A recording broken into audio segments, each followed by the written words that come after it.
Welcome to the Podunk Polymath, a podcast dedicated to the sentiments of a secular, sarcastic, screwed-up Southern SJW and skeptic. I'm your host, Chris. Come on in. This is episode 60 of the Triple Po.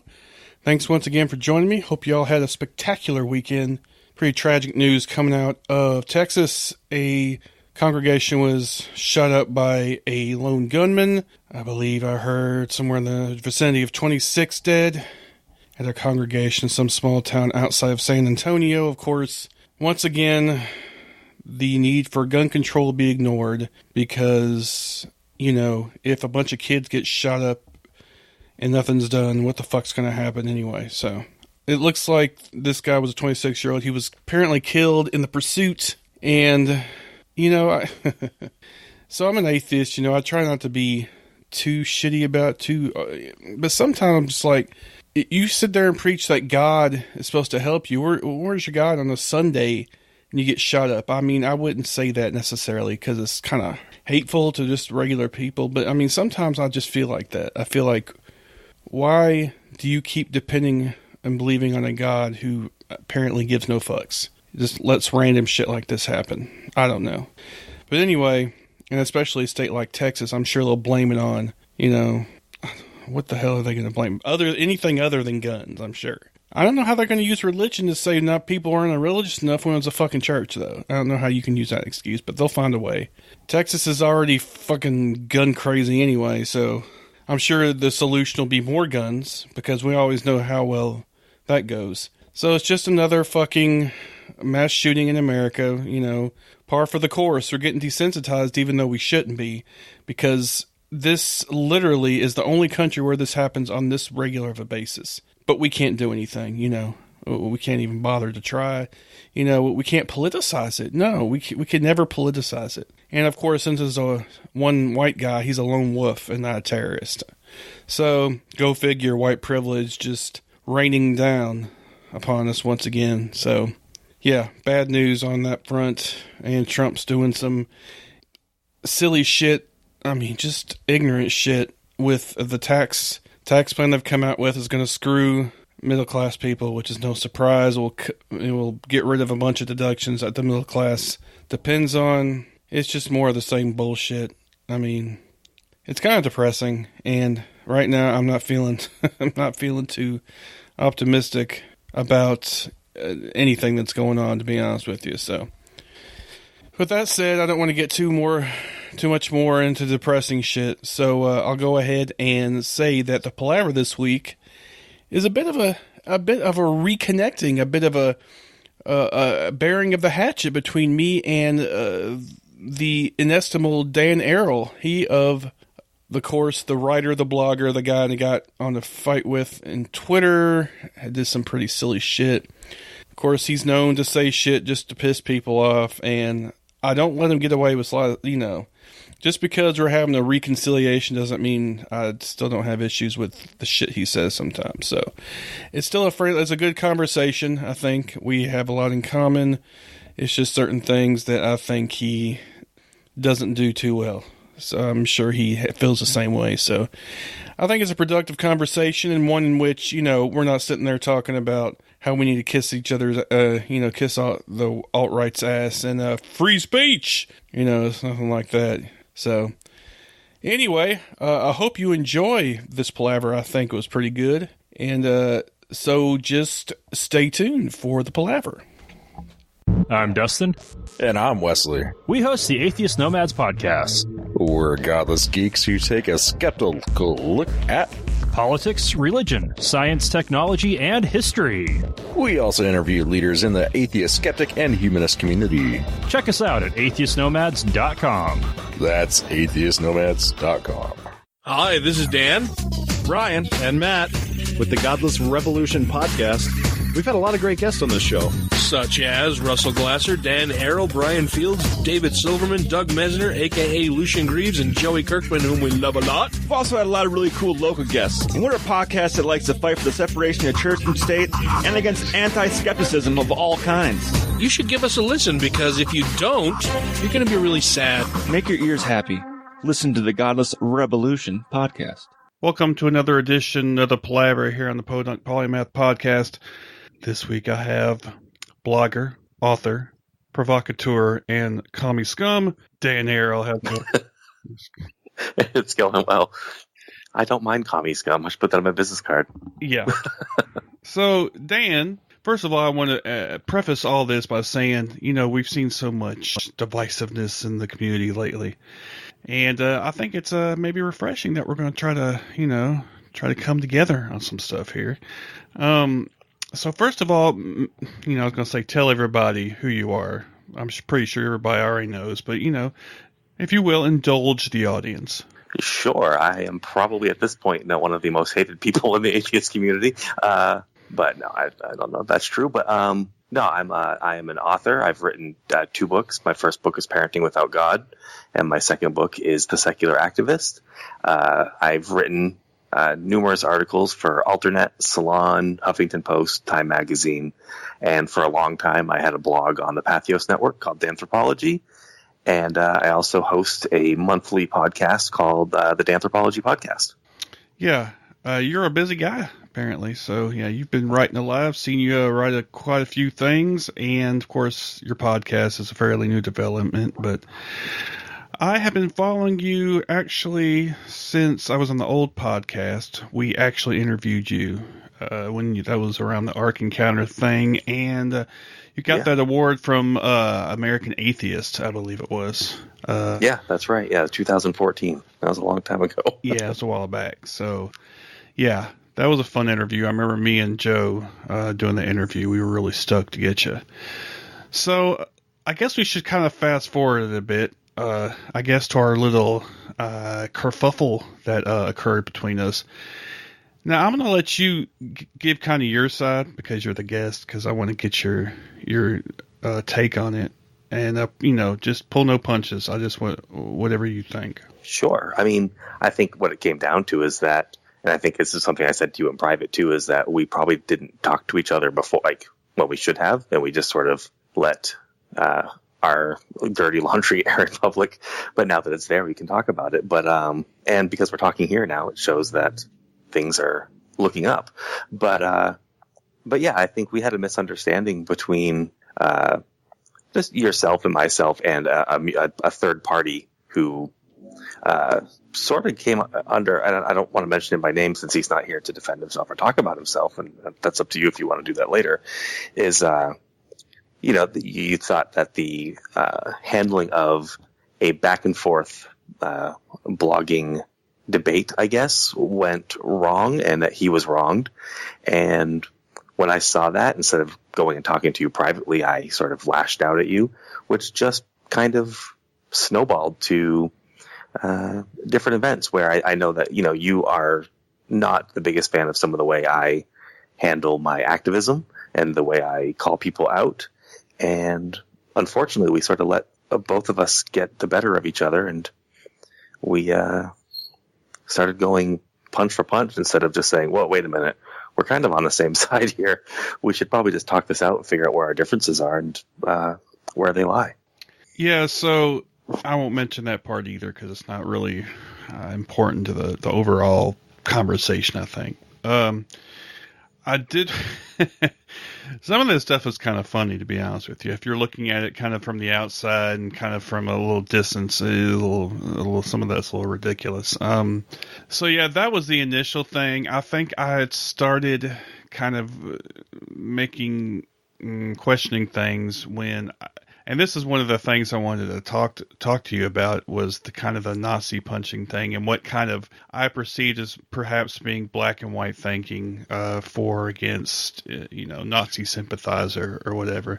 But we'll get to that in a minute. But yeah, that was the thing that kind of started irritating me a little bit.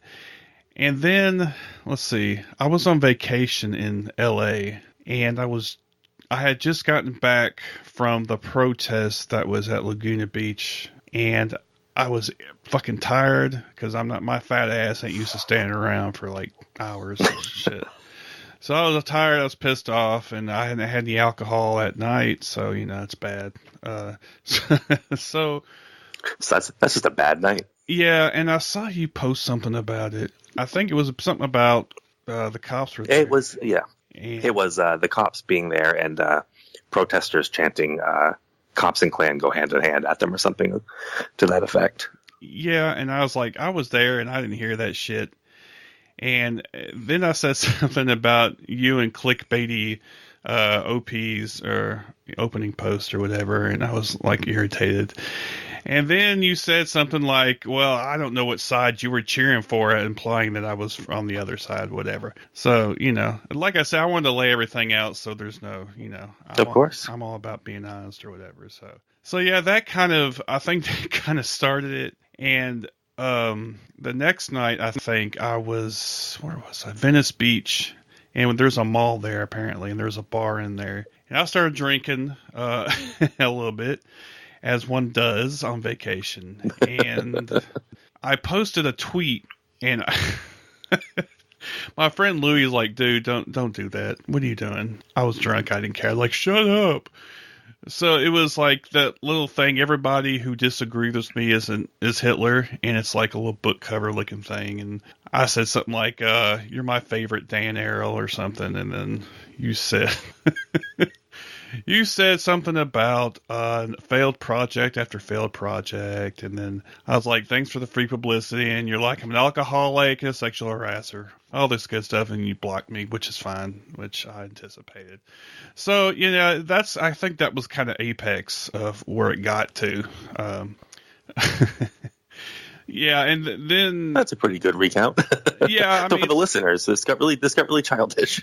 Yeah, it got a little silly. I mean, I'll be fully, responsible for that because, like I said, I was just I was irritated in general. I was on vacation and I was like, fuck it, whatever. So that's pretty much where it stood. And then you came to me privately. It was a week ago, I think, with a very sincere apology, and I was very impressed and flattered, honestly, because it was really heartfelt. I mean, I could tell that, and so I consider myself a fairly rational person who wants to try to find common ground where you can, because God knows FSM knows we need it nowadays, considering all the shit that's going on. So that's kind of my kind of brief recount of what happened. Anybody who was on Twitter may have seen it. I don't know. Maybe a tempest in the teapot. Whatever. Shit happens, especially on Twitter with the cesspool of Twitter. So, one thing I thought of too after the fact was, and this is probably true for both of us, is that it's so easy to go off the handle and, you're, like you said, you were tweeting at me these things. You're one of many people doing the same thing, because I'm not making very many friends. And I'm sure you get hammered for your views on people on the other side just as well. And when you have it constantly coming at you, you sort of, you let, not let your guard down, but you sort of just like stop it. You stop when you're, if I would have stopped for a second and thought, is Chris the person I need to be fighting with right now? Like, if he's angry, maybe I should send him a DM. Maybe I should just let it go and walk away. And you don't, because it's a constant barrage from all angles, and you let it get the better of you. And I know, I mean, this is true from this instance, or this is true when I have, back when I was doing the arc and I had creationists hitting me all day long. Eventually it just wears you down to the point where you do something stupid and then you just get caught up in it. Yeah, and I agree. Some of it's, I guess it's, I don't know. It is a bit childish and a bit, well, I'm not going to take that shit. I got to say right back to you, what you, tit for tat, dick waving, dick measuring, whatever you want to call it. I guess some of that. Pissing contest, whatever. Yeah, there's many names for it, but yeah. So, but anyway, having kind of come to this point, there's a couple of things there are things that I do have issues with that, I still do to some extent, even after talking to you. There's some things I wanted to clarify with you and get your idea on why you do these things, and maybe if there's some misconceptions about certain things. Now, of course, the first thing that everybody associates Dan Arel with is the Nazi punching thing. that was kind of the thing that I think kicked off your your infamy to some people, I guess. Why don't you kind of clarify a little bit what your stand on that is and kind of, what you mean by it? Sure. I think it's funny that we're still talking about this to a degree. You're not the only one, trust me. But when we talk about, Nazi punching, we're not talking about just walking outside, seeing a guy and punching him. It's a much broader, yes, we all loved the scene. Even if you're against Nazi punching, you didn't really shed a tear when you saw someone clock Richard Spencer. You're like, okay, maybe that's wrong, but if someone deserves it, but maybe some people did speak out right away and say, oh, let's not do that on a regular basis. But it's a much broader issue on, we need to be dealing with the problems of these, white nationalists and fascists marching in our streets, taking lives, and we need to be willing to confront them and stop them. And the old saying goes, by any means necessary. And so when we're talking about this, we're not talking about just running around, hitting random people. We're talking about an organized movement to defend communities and to defend people against, a murderous group.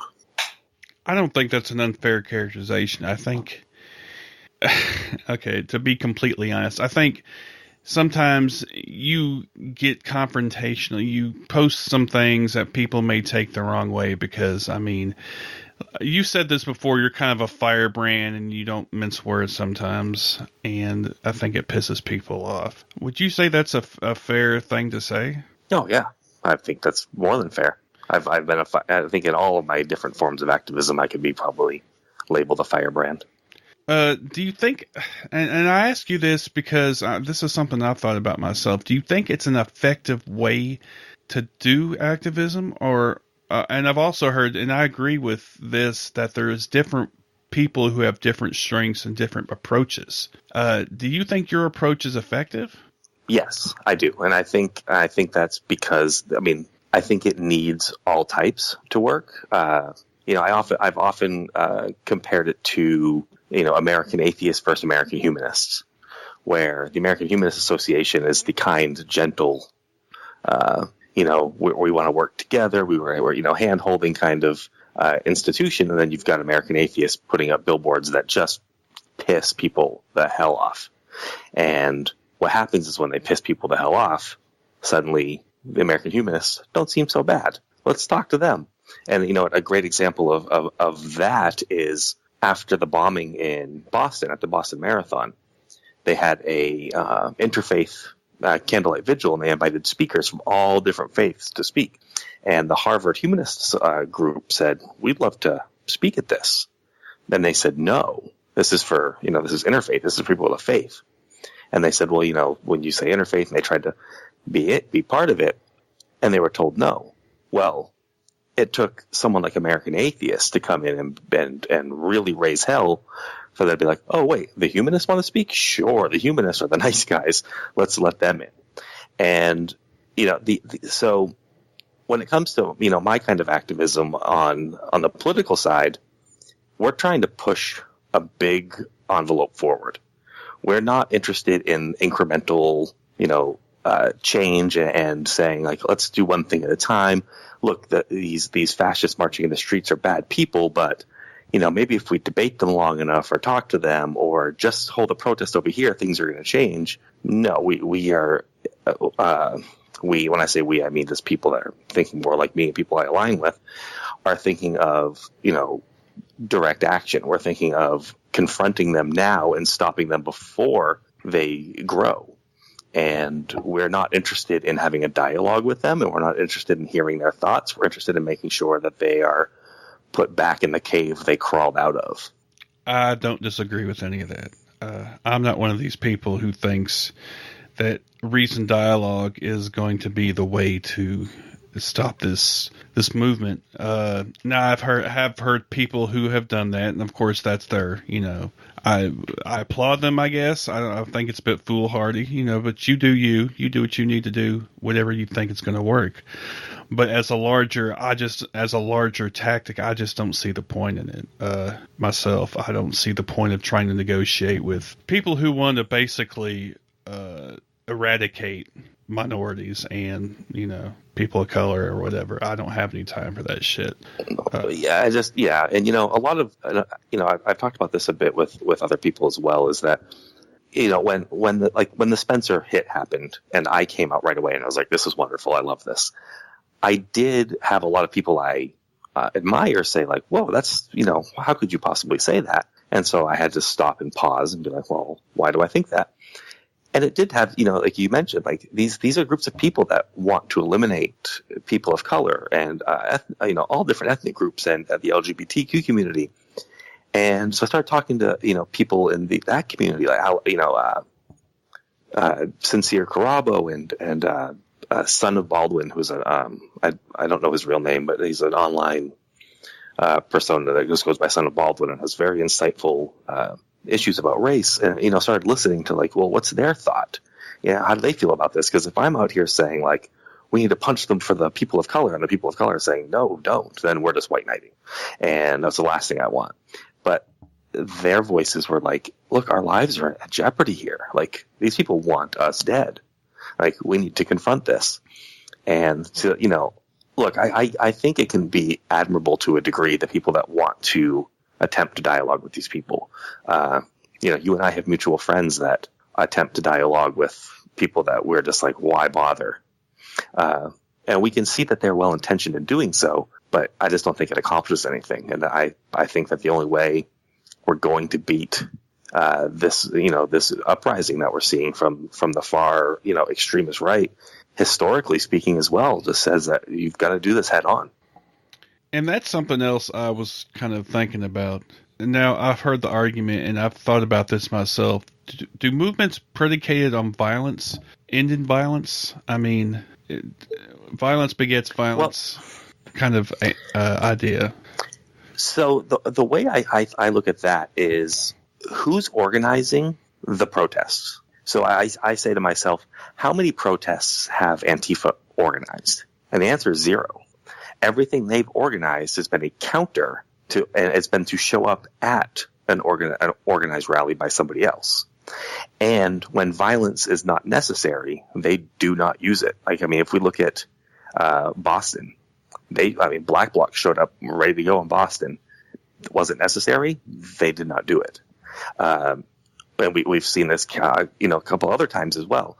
The thing that people have in their mind a lot is that Antifa is a violent group, but I would say 99% of the work that anti-fascists do is nonviolent and almost non-confrontational. It's only when, a violent group shows up in a community, armed and ready to go, that these activists show up and are willing to, use violence in, if you want to call it that, in self-defense of these communities and these people that are being attacked. What you don't see are, gangs of Antifa activists or black blockers roaming the streets looking to beat people up.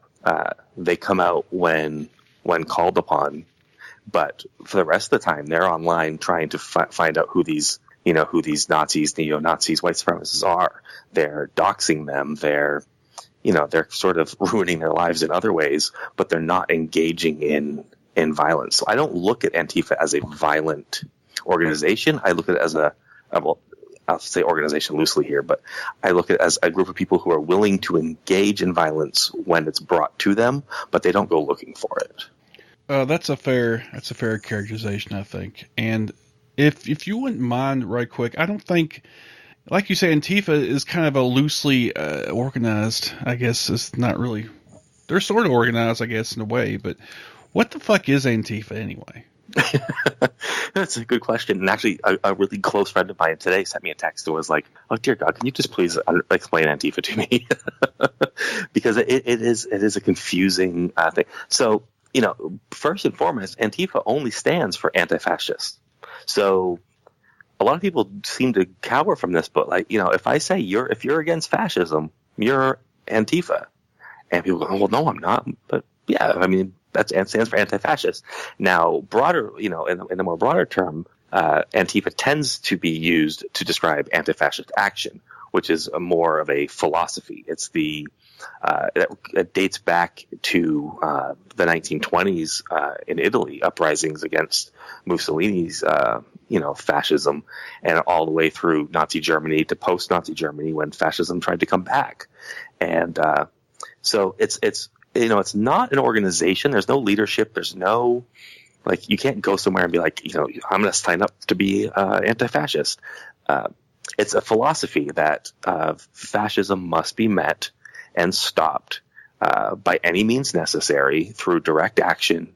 And really anybody can take part in this. You can show up to a protest and be there. Now, there are, of course, networks. There's groups. So there's, anarchist and socialist groups and communist groups that, they meet apart from fascism. They meet, just like we have American American atheists and American humanists, and they have, groups all around the country. These groups exist. And then when they hear, Richard Spencer or someone wants to hold a rally in my town, or they want to speak at my campus, they say, look, we're going to show up and do this. And then at that point, when they even make that commitment, they're quote unquote anti-fascist action. And now it gets a bit more broad when you start talking about, you see these protests and people are wearing black head to toe, faces covered. And in the same vein, that's called black bloc.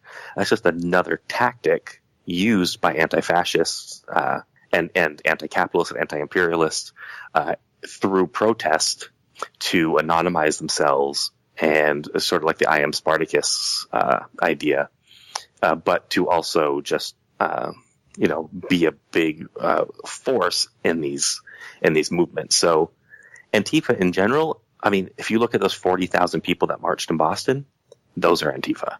They were 40,000 people that said, not in my town or my city. And they showed up and marched. It doesn't mean they had to be pro-violent. They didn't have to engage in direct action or if violence came and they ran the other way, they're still anti-fascist activists. It's anyone that just opposes what's happening. And then, like I said, then you've just got this subgroups of people in between that are, willing to do different levels of work depending on what's being thrown at them. Okay, that's a great explanation, actually, and I'm glad you brought up the Mussolini, what's the black shirts, I think they were called, in fascist Italy, and of course in Germany there were the brown shirts. Of course it became the the Nazis. Everybody knows about the Nazis. But yeah, anti-fascism has a long history. I did a little research just to get a background. So yeah, I don't agree with that. Go ahead. Oh, no, I was going to say, for any reader that just wants to know more about the history real quick, there's a really great book by Mark Bray called Antifa, the Anti-Fascist Handbook. And he takes a really great historical look, not so much at the 20s and the 30s, but he looks at post-war England and then comes over to when in the 80s it came to the U.S. and sort of just gives like a really great history of anti-fascist action throughout the decades. Yeah, I've actually heard about that. I need to check that out, actually. But yeah, I even at the Laguna Beach protest, I saw some guys like you were describing, kind of all in black and had their faces covered. And nothing happened. Nothing happened when I was there. When I left, apparently there was a altercation, but I think it was just an isolated incident. I don't think it was anything widespread or whatever. And we didn't even see the other side because the cops had done a line around both sides. So overall, it was pretty tame. Of course, it was California. Even though Laguna Beach apparently is in a more conservative area of California, even so, it seemed like we were getting a lot of support. I say we, but the protest, counter protest itself. The counter, yeah. So it didn't get any. I didn't see any traction. So I'm glad you brought up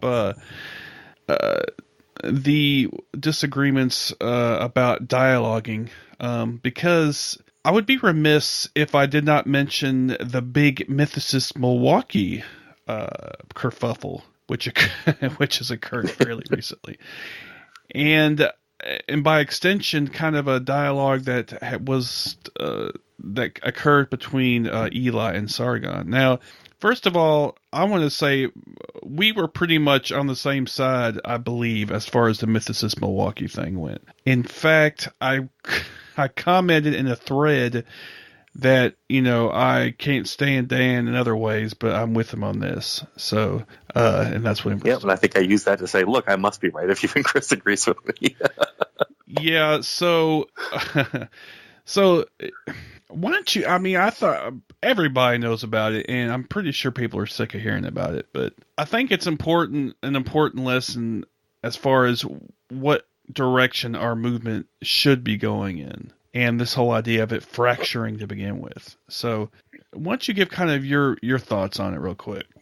Yeah, I think Mythicist Milwaukee really showed the splinter in atheism, which is this, there's this social justice side of it where you've got, you've got you and me, you've got Greta Christina, you've got Stephanie Vaughn, you've got, all these, ContraPoints and all these activists who are really, because atheism itself, I think, to back up just a second here, I don't see us spending a whole lot of time these days talking about the existence of God or creationism. I know they're still out there. Aaron Ross still focuses very much on creationism and evolution, but for the most part, like that conversation tends to be a bit more micro, and it's not like this big dialogue anymore. And so now I think we've started to kind of group up and are focusing on issues that really matter to us personally. So we care about, equality or healthcare or all these different things as we start to kind of come together, and the conferences start to reflect that. I mean, if you look at American Humanist Conference, has people like Trav Momone and Callie Wright come out and speak about trans rights. They're not speaking about, trans rights and does God exist. They're speaking about trans rights. You've got American Humanist Association launched a social justice, can't think of what to call it, but like a coalition, and they've got like Sincere Carabo running that, and they focus on social justice issues. And then you've got this other side that is, for a lack of a better term, anti all of that, and they tend to have made a pretty big deal out of it. So it kind of started with Thunderfoot, the YouTuber, kind of going very anti-feminism. And that rolled into, all these different YouTubers with anti-feminist videos. And then it just kind of kept going to anti-SJW. And so, you care about this right? Well, what about these rights? And then, you're just virtue signaling, or you care about identity politics. And there's this, so we kind of split into two. But what you started to see was there's still some overlap. And then Mythicist Milwaukee comes along and says, we're going to have a conference, and we're going to have people like Armored Skeptic who are vocally anti-SJW. We're going to have Sargon of Akkad, who is probably like, the king of anti-SJW videos and anti-feminism, and the kind of person that, sends harassing tweets to victims of sexual assault and says, I wouldn't even rape you. And then that side of atheism, applauds that. And so Mythicist Milwaukee really set up this, conference alone, they really put up this idea that this could work. And if that worked, if their conference was a hit, we could have really seen this whole movement shift drastically. And so they really kind of were the first to say, like, we're going to give this a go. And I know other organizers from other conferences reached out to me and said that the organizers from Mythicist Milwaukee were contacting them and saying, look, you should book these speakers. You should get Sargon there. You should get Armored Skeptic and Shoe on Head. Like, these are people you should have at your conference. And so they're trying to build something with that. And thankfully, I think, for all intents and purposes, it doesn't seem like the conference was a grand success. But we really saw them try to build a real powerful, like, look what we can do. And then if that would have been successful, I think people would try to copy it. And so I'm pretty happy to see that it wasn't quite the success they were hoping for. Yeah, there was pressure put on. And I have to, I avoided, but fuck it. I'm still pissed off about it, to be honest with you. As far as some people pulling out, okay, I was happy that Aaron Robb pretty much just did it right away. Dillahunty stayed, and I'm still iffy on that one. He's done things for the community, and I don't consider him, a sympathy. I don't know what you want to call it, but at the same time, I'm kind of like, you know. So he stayed, but Seth Andrews decided he was going to pull out. Right now, only after he got pressure, I believe, from a sturdy SJWs. That was not before he decided to label us the Outrage Brigade. And I believe Stephanie, who was on my last episode, Vaughn, was pretty much the leader of this brigade, even though he didn't say that specifically. So that really pissed me the fuck off, mostly because Seth, and I said this before, he's great for... I've talked to people, he's like helped them come out of religion. He's helped them get through, you know, that part of just not knowing what to do, you know, after you leave religion and kind of getting into the movement or whatever. But then he decides he's going to be the arbiter of all things social justice. And he's just not. And he was a snarky prick. And he pretty much, to me, he just shit on the SJW crowd because, you know, he didn't agree with them, I guess. And it just came off as being really just being a dick, you know, it's kind of being a pretentious prick, if I could say. And I know that you weren't too happy with it either. That's an understatement there. But, yeah, well, you know, up until just about that point, I would have considered me and Seth probably friends with a pretty big difference of opinion, but we were friendly to each other. We've chatted, but you know, to be honest, I think Seth's out of his wheelhouse here. And like you said, he's helped people come out of religion. His history in religion, and then his coming out is a great, wonderful story. When he does episodes focused on those types of issues, they're always very thoughtful and wonderful. And I can only speak from an assumption here, but just like I said earlier, where we're not really talking about creationism and as God exists anymore, the movement sort of moved so much more political. I think he's trying to do the same with his show, and he's kind of pushing it in that direction. And I feel like maybe he's just not as solidified in that thought process. And that's, I mean, maybe he is. Maybe this is 100% where he stands and can't be changed. But, you know, so it was like, you know, he came out, he called us all Outrage Brigade and said, how could we be, you know, how dare us ask the promoters to pull the plug on these speakers? Like, now we're trying to police people's speech. People should be able to make up their own minds who they want to hear talk. And then, you know, he's, like you said, he's pressured to drop out. But when he drops out, he then admits in his own statement that he asked the organizers to rescind these invitations, but then says, but it's different than how they did it. I asked nicely and they demanded it. So it's okay if I do it, but not you. And then, I mean, his whole I'm pulling out sounded like he thought of it himself. You know, I sat there and thought hard about what the good does this do. So I thought I had to pull out. Well, how many of us were screaming at him, hey, these are terrible people that you're helping promote. You should pull out.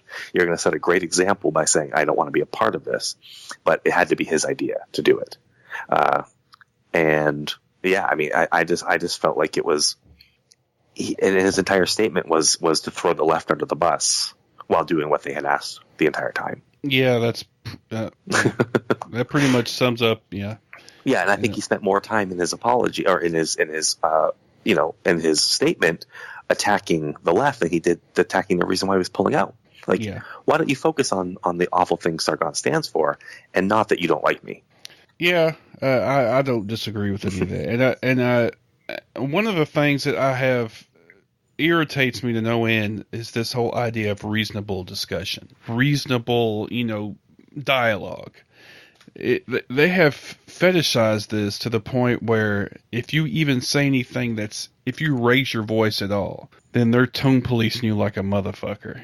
And that really just pisses me off, because we all know that that's not always effective. And especially when it comes to people of color, tone policing has often been used to try to keep their voices down, because, I mean, the whole myth of the angry black man or whatever, you know, if you can't say it rationally, then you're too emotional, you know, you need to calm down, you know, well, people are dying here. I mean, do we really need to be worrying about the tone of your speech, when it comes down to that, when your people are literally dying or whatever? So, yeah, that was one of the things that really fucking pissed me off. One of the things.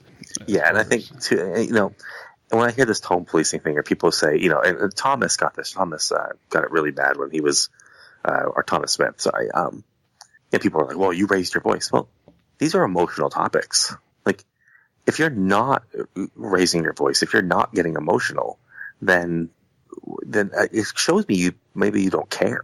Like, when we start talking about the harassment of sexual assault victims, I'm probably going to raise my voice if you keep harassing them, and then playing it off like it's okay, because I'm going to get emotional about that, because that's a thing that hurts actual people's lives. Eli and Thomas both got a lot of crap for getting emotional when they interviewed the organizers from Mythicist Milwaukee. And I listened to Eli rant and get very loud and emotional. And I told him afterwards, if he didn't, I would have thought less of him. If he didn't get to that point where, like, he could have been brought to tears because of the things they were saying, I would have thought, where's his empathy? But what I heard was an empathetic person who had had enough and was standing up. And I think the right, or the right, or the free speech brigade, or whatever we want to call these people, they try to use that as a defense, and it doesn't work. Like, there's no rationale behind that defense. And like you said, this whole idea of rational discussion, well, you can't have a rational discussion with irrational people. Yeah, you have to have a basis for that. There has to be an understood kind of commonality there as far as what the rational discourse is, what your topic is, what, kind of the topic of the debate, like where you're coming from and all that. I mean, as far as I can tell, the only reason they want to talk to you is to use it against you later, and twist it and, just use it, to pump up their followers. Like, look, see what that cuck did? I mean, I don't even think they give a fuck. No, and that's the thing is when even when Thomas went into this debate with Sargon, me and a bunch of others, and a friend of mine, Kenny, on Facebook, and my friend Kyle has said numerous times, they're like, the problem here is that Thomas is an honest person. He's going to lose because of that, because Sargon will just say what he wants. He will say 99% of women are lie about rape, and Thomas is going to say, prove that that's true, and Sargon's going to just rattle off whatever he wants. He doesn't care if that's true. But then Sargon can hit Thomas with a statistic and say, show me this, and Thomas can say, and he will honestly say, I don't know, like he should, if he doesn't know, and that'll be used against him. And so the problem is that you have someone like Thomas who's too honest, debating someone who will just lie to your face to get what he wants out of a debate. You're never going to get anywhere with that. What's the point of debating somebody like that? And two, secondly, look, you and me are having a rational discussion now where we have points of difference, but our points of difference aren't should we or shouldn't we take someone's life? Do black people serve a purpose, as Richard Spencer has questioned? Like, these aren't the questions we're having rational discussions about. Some topics, you just can't have one, or they're not worth having. Maybe you could have a rational discussion with somebody who isn't going to get emotional about, should we ethnically cleanse people of color? But that's not a rational discussion worth having. We already know the answer. Yeah. Again, you're not going to get any argument from me on that point. I mean, we're pretty much in agreement on all that stuff. And my argument was that I don't even think he should have won to begin with. Now, no, and I think we both told him that. Yeah, and then people got pissy because, well, you're not in the front line. It's easy for you to play Monday morning quarterback. Okay, but I said that but I mean, I'm not going to, because he's a good guy. I'm not going to shit on him, or whatever. You know what? He had a hard decision to make. He had a hard decision to make. And, given the actual story that he wasn't supposed to debate Sargon to begin with, and it was supposed to be Dave Rubin, and it got changed and it got moved. And so he was put in a weird spot. And then, like I said, I disagree with him going. I think he did make the wrong decision, but I think he made the wrong decision for the right reasons. He went with the correct intentions. But unfortunately, they were just misplaced. And he didn't know, he even admitted he didn't know enough about Sargon going in. And had he known what he knew at that point, he probably wouldn't have done it. So, it is easy for us to say now in hindsight, and for him to say in hindsight, but, he learned. He saw what happened. Yeah, I don't know. The only counterpoint I have to that is it's not like he doesn't have fucking hundreds of YouTube videos. Right. So I don't know. Some of that just kind of rings kind of hollow because you could have seen. But I mean, again, like I said, I don't know.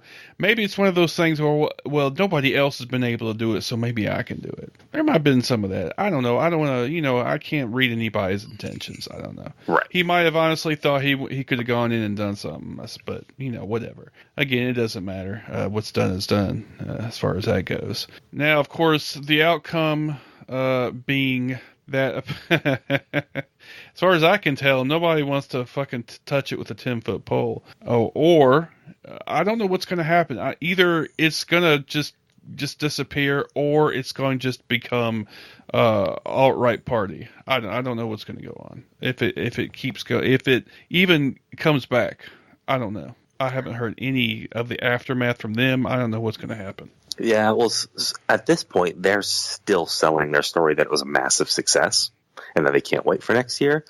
But the real story will be when next year rolls around. Are they going to have the finances and the backing to do it again? And they're not going to be able to book the big names anymore of the, outside that. They might be able to book Sargon again and people like him, but they're certainly not going to get the David Silvermans or, those types to show up to these events anymore. I doubt they'll even be able to get Matt Dillahunty to show up again.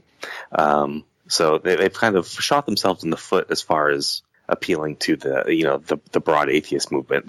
If they're going to happen again, it's going to be small, and I think it's going to be smaller. And so I'm kind of hoping they've just shot themselves in the foot here.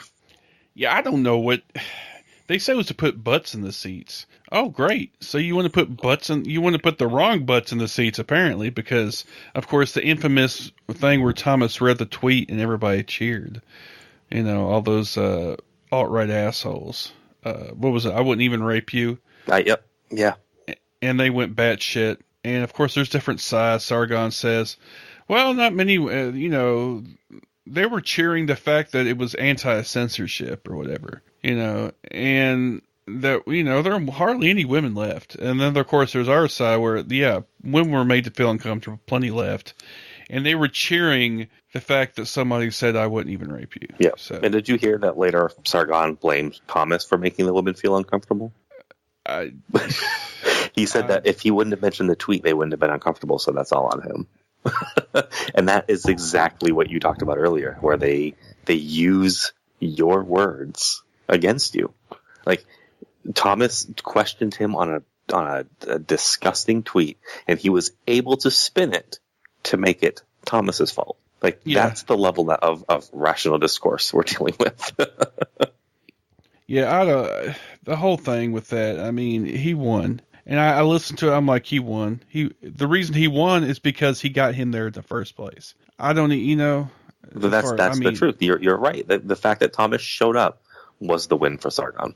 And I hate to say that, but it's just, that's the way I saw it, and I don't want to beat this horse too much. But what's done is done. But I did want to briefly mention that somehow I don't have enough torture in my life.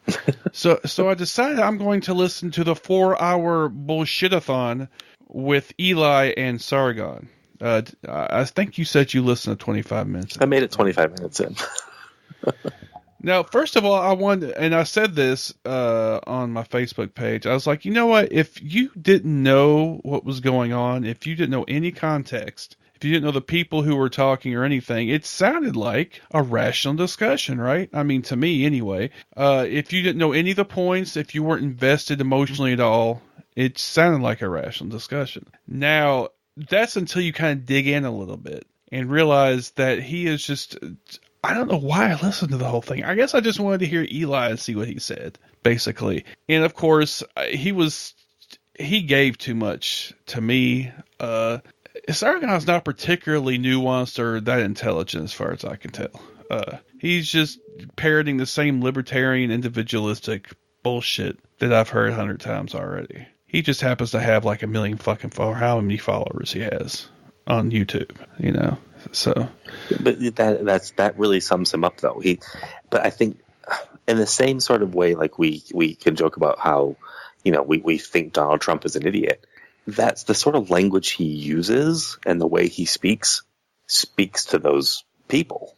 And so, like, I think Sargon is accessible to, like, these undereducated. I don't mean that in, like, a really demeaning way. I mean, a lot of people are undereducated and they couldn't afford college. But, like, you have this thought, like the world's against you, and then you have someone speaking your language telling you that it's not your fault. It's these people's fault. The SJWs, the liberals, the regressive left, and, you know, they have all of these catchphrases and all these excuses to why you're being held back by them, and that you're not free to live your life because they want this PC culture and their, you know, cultural Marxism and all these things that they keep throwing at you.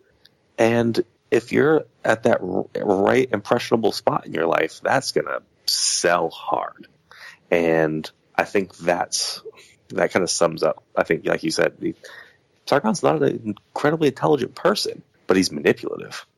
Oh yeah, he's manipulative as fuck, yeah. And he knows how to use, you know, and one of the things he is good at is using language to twist it to benefit him, and to use your words and twist them to benefit him. You know, and it happened too, like, you know, back to the debate. Thomas, you know, had mentioned, like, the civil rights movement and the Civil Rights Act, and that he said, like, you know, quote unquote, like, some freedoms needed to be taken away for equality to exist. And what he meant was clear as day. A business owner's right to say no blacks allowed, that was taken away, to say, no, you cannot discriminate against people based on their, you know, skin color, sexual orientation, or gender. But Sargon and his following use that to say, like, Thomas is anti-freedom. He thinks freedom should be taken away, but only the freedoms he thinks are appropriate. And then you go down this path.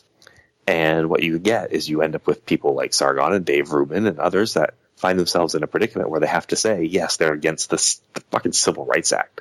Like, who in their right mind is against the Civil Rights Act? These people are. Rand Paul, like Rand Paul, like, I mean, oh God, Ron Paul and Sargon and Dave Rubin, and, like, they literally oppose the Civil Rights Act because they think it's a right to discriminate against people. Yeah, it makes my head explode. I mean, on principle, I understand what they're saying, I guess, but in reality, in practice, no. We're talking about human fucking beings. This whole idea that somehow people are separated from, like, the whole individualistic, like, you could just do it on your own, basically. Forgetting the fact that, you know, the infrastructure which is built by government, you know, the safety provided by government or, you know, organizations or whatever, all that shit is just, the whole libertarian mindset anyway, to me, has just always been naive and just a reason for you to be a greedy prick, as far as I can tell. And it's just a delusional idea that everyone is equal already. Like, pull yourself by your bootstraps ignores the fact that people are born into poverty and there's no path out, and that we have a school to prison pipeline, and they don't, you know, they libertarians always tend to be people that are a little bit better off, who didn't really have to pull themselves up from anybody's bootstraps. Life was pretty easy for them, and life continues to be easy for them, and they don't understand why it doesn't happen for anybody else. Or you get those, you know, those one-off stories that they love to taunt out of, you know, well, look at this poor black child was born in this neighborhood, and he worked hard and went to Harvard, and now has, you know, now he's a millionaire. But, like, that's like a one in, you know, how many million chance that happens, because we have a system of systematic racism and institutionalized racism that makes that near impossible. But yet, you know, this libertarian mindset is, well, if everyone works hard, they can get it. But I think the rest of us kind of realize that's not true, and the life doesn't work that way. And so we rely on each other. We rely on programs to try to level that playing field and to make it so that people have a chance to get out. And, you know, a lot of my activism is eliminating, or, you know, working to eliminate the structures that create this in the first place. And so, yeah, I mean, we've just got, libertarians, they're just off into some fantasy land that they already think exists. That's the funny part. Like, people accuse me of saying, like, I live in a fantasy land because, I'm an anarchist or a communist or whatever. But my fantasy is the future. I don't think I'm living in that now. I'm working towards something where libertarians already think they're there, and they just think everyone else needs to get on board. I'm glad you mentioned the communist thing, because I have to ask you, what the actual fuck, dude? Now, I've seen your little, the Facebook thing. You put communism for the win or whatever. And there's so much baggage associated with that term, because of the Soviet Union and China, I guess. What do you mean when you say communism? What do you mean? Well, okay, so first and foremost, so the Facebook picture of mine with my face, this is communism will win. That particular thing, just an inside joke. Oh, okay. But I leave it up because it does do a couple things. And so the real story is it's an inside joke between me and my friend Kyle. He hates it when people say communism will win because he doesn't think it will. So I always tease out the communism will win. And I saw that one day, put it on there. I sent it straight to him and was like, check this out. He laughed. I left it up because it stirred shit. But no, I agree. So here's just a broad, quick overview here. I consider myself an anarchist, but I think that the left suffers from, and you probably agree with this, the left suffers from some dogma, where you've got, I'm a Marxist, or I'm a socialist, or I'm a by the book this, and they stick to it, and they won't work with each other, and they think their way is the only way. And I consider myself more of a floater. You can call me whatever. You can call me a socialist. You can call me an anarchist. You can call me a communist. I'm fine with all of them because I think they all offer something that the left needs to succeed. I don't think that we can just open up a book by Karl Marx and say, let's follow this step by step and we're going to have a perfect world. I don't think the world works that way. And I think that the world Marx wrote in is drastically different than the world we live in today. But I consider myself first and foremost an anarchist. But now I also look at Marx communism as closer to anarchism than it is to anything that we've seen come out from communism. And so a lot of people, and I've done it too, like the term anarcho-communist, which is the same as being a social or a libertarian communist or a libertarian socialist. But I like the word communism when I'm talking to the far right because it pisses them the fuck off. If you say you're a socialist or anarchist, they tend to get mad, but like not quite as mad as if you say you're a communist. That just explains, flips them the fuck out. Yeah, that explains some things then, yeah. Because some of that, I mean, I understand the basic premise, and like you said, I mean, these manifestos and these kind of treatises on certain, structures are utopian, basically. They're what they ideal situation, and how it doesn't take into account people and how much they suck, basically. I mean, that's what it boils down to. So a lot of that stuff to me is a good, like you said, it's a good guide, I guess, but it's you're never going to be able to follow it completely. Because it just doesn't work exactly. And I encourage people, I'm not a Leninist or a Maoist, but I've read them because they are people that actually had revolutions take place with them, and so we have things to learn from them. What did they do wrong? What did they do right? Where did they go wrong? Like, was it that they were wrong from the beginning, or was it that something happened down the road? Why did the USSR never really fulfill communism? Why did they never actually reach that point? Cuba is a great example. Why, Cuba to me still to this day feels like an unfinished revolution. Like, and that's, I mean, we could do 3-4 hours on that, but like I was saying, like, I think that the left needs to be open to taking from all of it. We need to be more broad in our thinking. And I don't think we're at that point in time where we can be so stubborn as to say my way is the right way when, I mean, how close would you gauge we are to a revolution in this country right now? Not very. Yeah. Maybe if we united and did things together instead of fighting with each other, we could have these wonderful, cigar room debates about what the next step is after. Like, we're wasting our time fighting about it now. Even if we want to enact 1% of the change that we think this country needs, we're not going to do it if we're just yelling at each other. And so, like, I quit any party or organization I was a part of on the left. I quit. I resigned from all of them, and I decided that, my job on the left is to just be the best leftist I can be, as given the broad range of what leftism is. And, personally, like I said, I fall on the anarchist scale of things, but that doesn't mean I'm not going to work with the Socialist Party. I'm not going to work with the Communist Party, and I'm not going to work with PSL and all these other groups. I'm going to work with everybody that wants to achieve the goals that I think, of anti-communism, anti-imperialism, or anti-capitalism, anti-imperialism.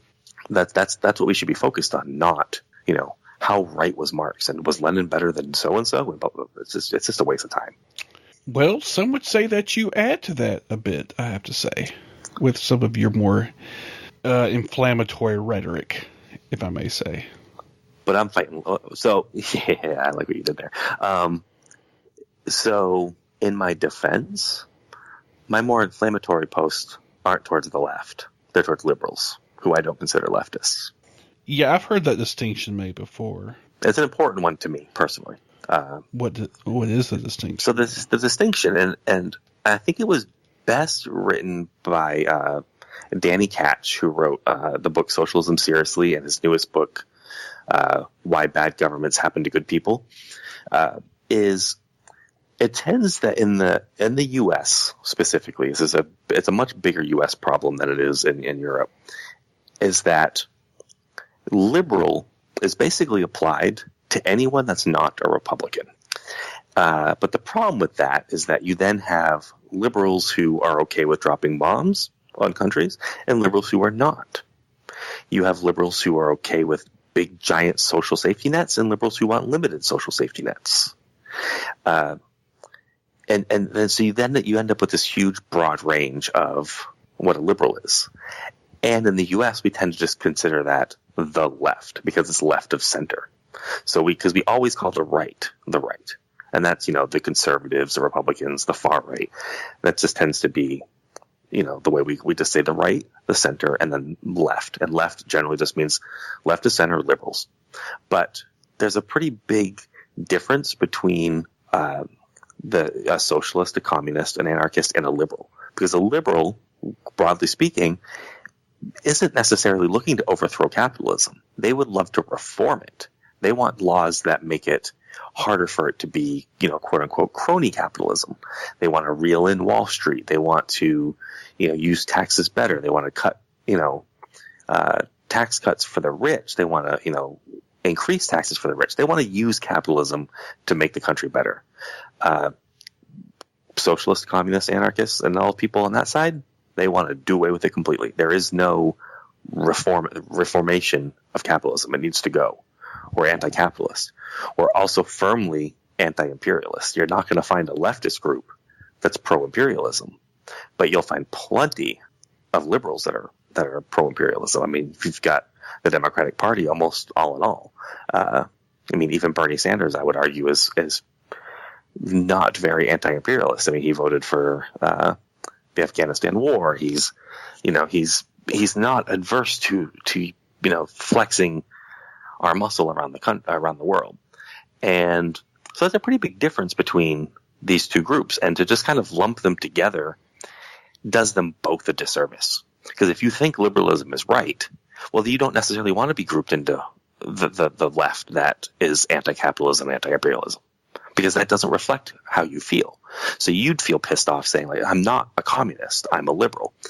But at the same time, you've got communists in over here saying, I'm not a goddamn liberal, I'm a communist. I don't want to drop bombs. I don't want to do this. I think everyone deserves a house and food and this and that. And so to me, the distinction is really important because it really does separate two completely different forms of thinking. But to a certain degree, too, the left and liberals can work together on things that they do think are important. So there's not such a divide as the left versus the right. But I think when you're looking at the left of center in America, it is important to have a distinction between what these two different groups are, because they are fighting for two different goals in the end. Yeah, let's kind of leave it at that, because I don't want to go too far down that rabbit hole. I actually talked to somebody else, which I need to edit that one, about that kind of thing. So I don't want to go too far. Now, before I let you go, I got to ask, so if I disagree with you, I'm a Nazi sympathizer. That's the first thing some people think. What do you say to that? No. So as I've said, and as you mentioned, I have apologized to you personally for saying it when the heat of the moment. But so I do end up. I tend to notice that a lot of people have never called Nazi sympathizers tell me I've called them Nazi sympathizers, and I've had to go look, and I'd be like, wait, no, I didn't, because it's an easy thing. But and you mentioned this earlier too, and we didn't really talk about it, and we don't have to go down too far down this. But like, you had mentioned black and white thinking.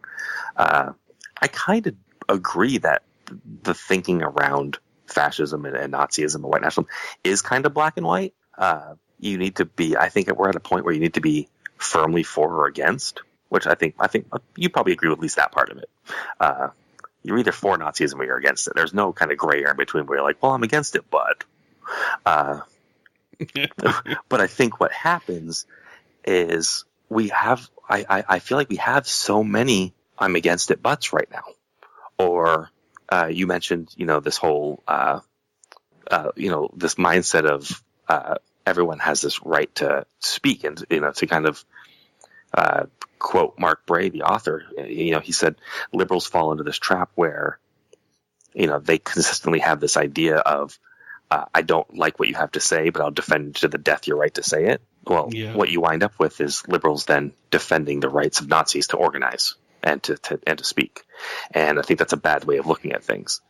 And so I'm a bit black and white in this, and I'll admit that, and people can decide if they think that's right or wrong, is that I'm finding, and I think Seth Andrews is a great example here. And it's not to say he's a Nazi sympathizer, but what to say here is that he tries to float a gray area. And this is a huge centrist problem, is that when it comes to a topic that should be clearly black and white, is Nazism bad? They cannot tend to bring themselves to give it a full resounding no, period. They have no comma, but they have this right to speak and organize and do this.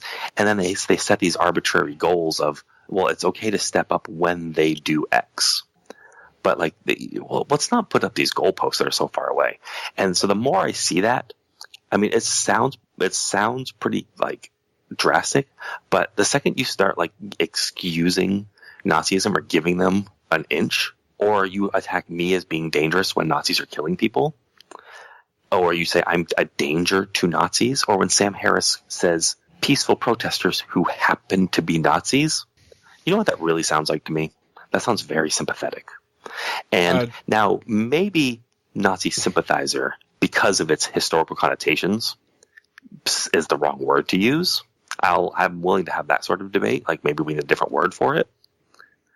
But what I hear is so many people giving excuses and cover to what we clearly know are fucking murderous Nazis, and they want to somehow have this ounce of empathy for them, and I just won't stand for it.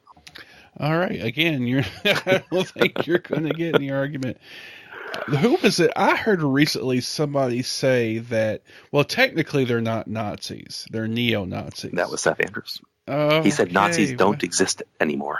Which, okay, that's semantics. But here's, and this really, I mean, not to continue dragging on the show, why are we talking about semantics when it comes to fucking Nazis and not the fact that Nazis are marching in our streets? This is 2017 and people are flying swastikas in the streets of the United States, doing, the Roman salute and chanting Jews will not replace us in blood and soil. And the center is worried about what we call them. Yeah, That's a weird discussion to be having. I don't know if it's weird to me just because I just can't believe it's unbelievable. I'm like, surely, what? That can't be this bad. What? It just seems so unreal to me, I guess. And at one point, I'm like, the rational part's like, look, there's got to be things aren't that bad, are they? But then when you see it, people marching down the fucking street in fucking swastikas, like you said, for these fucking white nationalists, they're all banding together.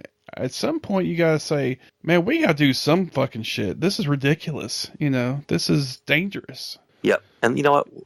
Let's defeat them, and then we can argue about how the history books call them. Yeah, but let's stop them first, huh? Yeah, and like we've said, kind of to, I guess, wrap it up a little bit, there are different ways to approach things. I think that was part of the reason we had spoken to begin with. But at the same time, there are certain goals that we need to have, and one of those goals is to get rid of the fucking Nazis. Agreed. So I don't see...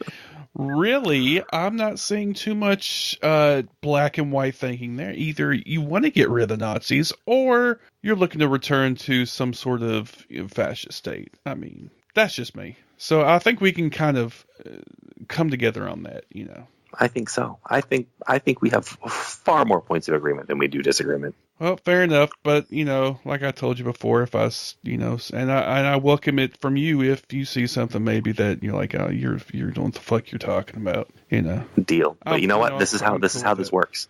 This is how this movement moves forward, is when it checks itself, but it continues moving forward towards a goal and doesn't get wrapped up over bullshit. All right, fair enough, Dan. Well, thanks for coming on. Thanks for having me on. It's been great, and again, I want to thank you for sending me that heartfelt apology, and that really, I have to be honest, that moved me because it was just so fucking sincere, and I really appreciate that. It meant a lot. So, well, it really meant a lot that you responded and that it started something. That's. We have a mutual friend, and I told him after I sent it, I said, hey, I wanted to tell you that I sent this thing. And he was like, what do you hope to accomplish from it? And I said that I at least know that I can admit to the person I wronged that I was wrong. And if he never accepts it, then that's fair. But my only goal was to be like, shit, I fucked up and I need to own it. And just the fact, and so the fact that you took it and you heard it and you read it and then you responded and we got to have a dialogue about it, that was killer. That was fantastic. And look where we are now. So I'm happy. Good deal, man. Glad to have you back. So why don't you go ahead and plug your stuff? Sure. So, the best way to find me is to head to danarel.com. My website, it's got, my Twitter's on there, which is @DanArel. My Facebook, which is facebook.com/DanArelblog. All the stuff I'm writing about is linked through there. And all the shit I'm stirring is all accessible, mostly through Twitter. And check out the Danthropology podcast. I put it out once a month. And you can find that at danthropology.com. Good deal, man. Well, again, thanks for coming on, and I'm glad we got to have this conversation. Me too. Great. Thank you again. All right. Take care, man. You too.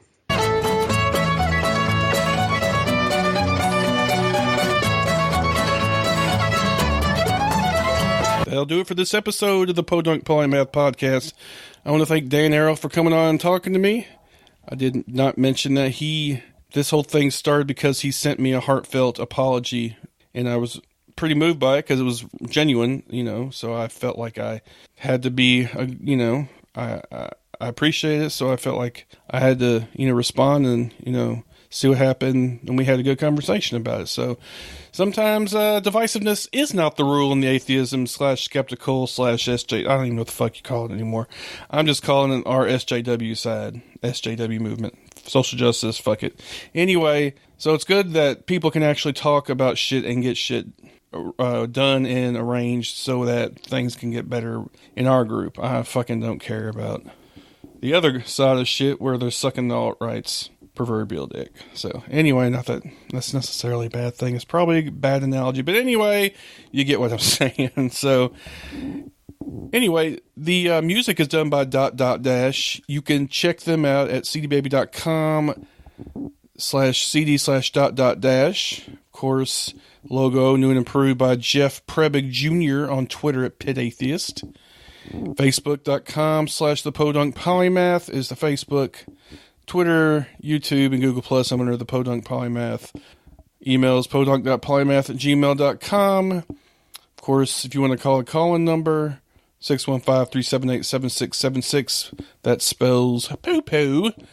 Patreon. You become part of the Patreon posse at patreon.com/the Podunk Polymath.